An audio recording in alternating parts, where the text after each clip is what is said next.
Hello everyone, I'm Luke Neller and welcome to Best Replays of the Week. In this episode we have T-20s on the prowl, a crucial 1390, and a radio operator in terrible peril. Enjoy!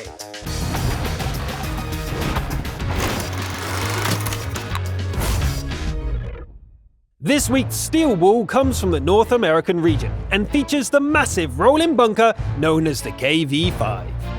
Sus the Man joins the assault on Erlenberg and starts pushing forward on the eastern flank. The KV-5 takes on a number of enemies while the teammates in the west seem to be getting slaughtered. The defenders get up to 6 kills before Sus the Man gets to open the tally for the attackers. The KV presses forward, ignoring the hail of shells pinging off its walls. Eventually, an enemy heavy gets close enough to do damage and Sus the Man has to turn around and take it out. Forwards again, and now the incoming firestorm is starting to sting a little. An artillery strike blows off a track, followed by a second one as soon as the repairs are completed. Finally, some cover.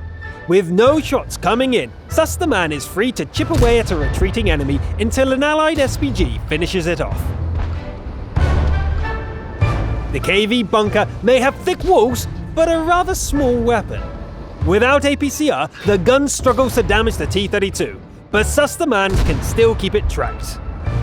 The enemies are running out, but the last 3 are determined to take the KV-5 with them. Sus the Man proves too solid to destroy, however, taking down 2 of the 3 before the match ends in a double victory.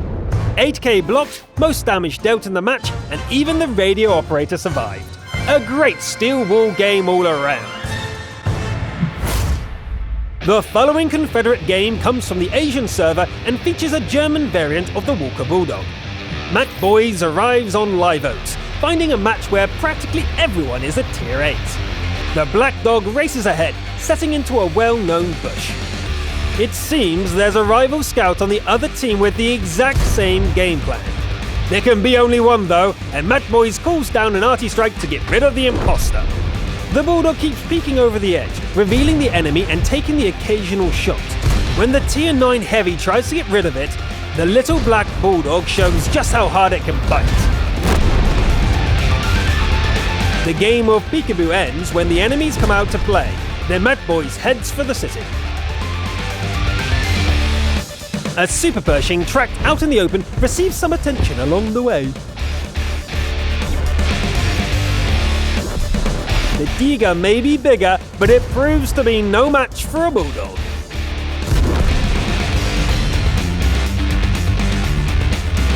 Mac Boy seems to be really fond of tracking shots. Well, little dogs tend to go for the ankles, of course.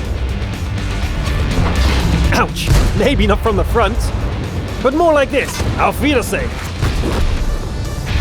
Here's the last enemy, and we know how the routine goes by now. Blow off the track, keep it tracked, and take it apart. Victory!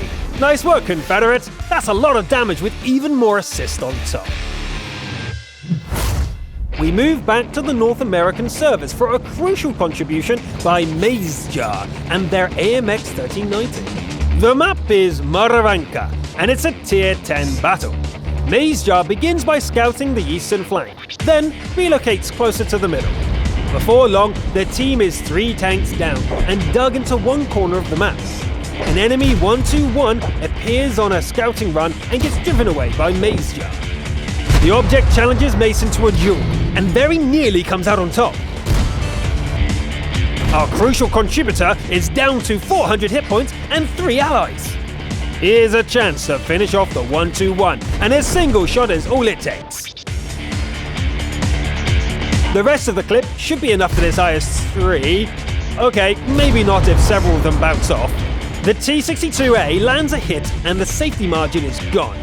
Maze Jar dodges several shots and dives into cover. The last ally SPG blows up the T-62, but follows it to the garage only moments later. Okay, 4 on 1, but 3 of those are arty. That's not too bad. The IS-3 goes for the cap and is easily dealt with. It's just those SPGs now. How hard could that be? Here's the first one. Getting spotted would be bad, so Maze spends a lot of time setting up for the attack. Suddenly, the alarm goes off, and the AMX has to race back to the base instead.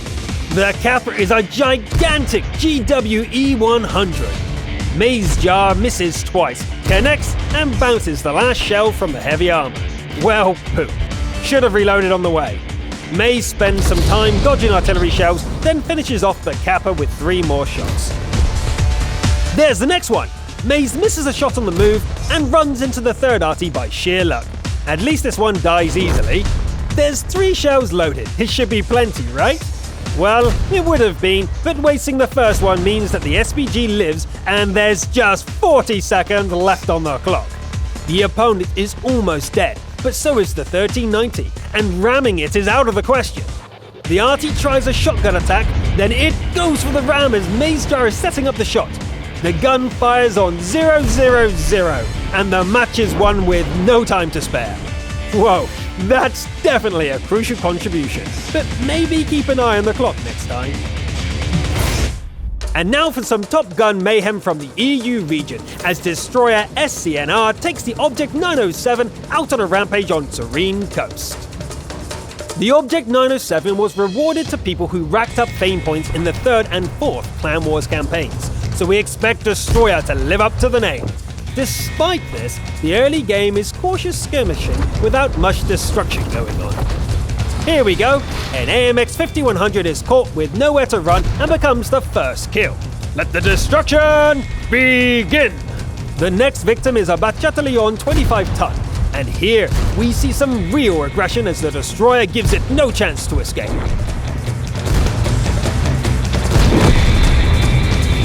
It's a good start for a killing spree, but the team has evaporated away and the match is 2 against 8. Destroyer regroups with the remaining ally and prepares to defend the home base. A T-49 charges in like a berserker, but misses its shot and dies without doing any damage. Destroyer turns around and deals with the RU-251 attempting a sneak attack from the rear. The enemies are coming from all directions, but this is at least quick to put down. The bad news is that the last ally is gone as well. The Skoda puts up a fight and the artillery does its worst. But it doesn't matter. The Destroyer wrecks every machine at the home base and goes looking for the rest. Seriously, another one at the base? The IS-3 is badly outclassed, and the fight doesn't last long. That leaves the arty, and it looks like Destroyer was paying attention to where the shells were coming from.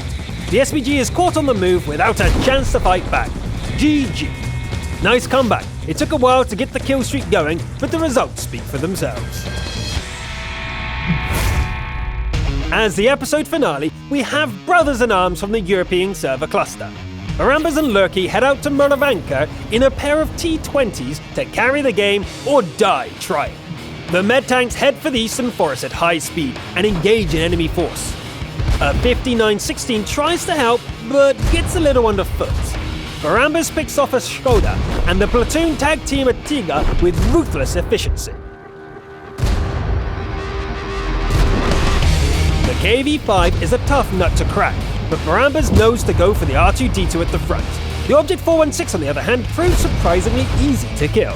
Lurky goes to finish off the KV-5, but an ally gets the kill. No matter, as long as it's destroyed. The platoon focuses on long-range fire support for a moment, and another ally collides with Marambas. This camo pattern must be a little too good. The badly damaged IS-6 is picked off at range, while the last allied tank dies elsewhere on the map. It's just the 2 of them now, plus an SPG against 7 enemies. It's time to even the score. Marambas kills a Jekpan Sophia, Lurky takes out a Black Prince, and then saves Marambas from another Tiga Ain. Then, a Jagdpanther is finished off with a shot from each. The allied arty was found and destroyed during the fighting, and there are still 2 Tier 8 heavies to kill. The Carnarvon makes the hunt easy by parking in the capture circle and gets brought down by long-distance gunnery. This seems like a good opportunity to take care of the enemy SPG. It's found at the enemy base and quickly taken out together. The last enemy is 1 hit from death. Lurky's shot bounces off, so Marambas charges in and ends the match in style. 11 kills with middle-tier med tanks, and you seem to be in control the whole time. Nice work, you two. Now those were really international replays. By the way, if you submit a Brothers in Arms or Armored Fist replay, try to link to the other replays in your platoon or section so that we can see from all the points of view. I'm Luke Neller, and see you next episode. Here we go! An AMX 2100 is caught for nowhere to run. Finally some cover. With no shots coming in, thus the man is free to chip away at a retreating enemy. Slow down. Well, little dogs tend to go for the ankles, of course.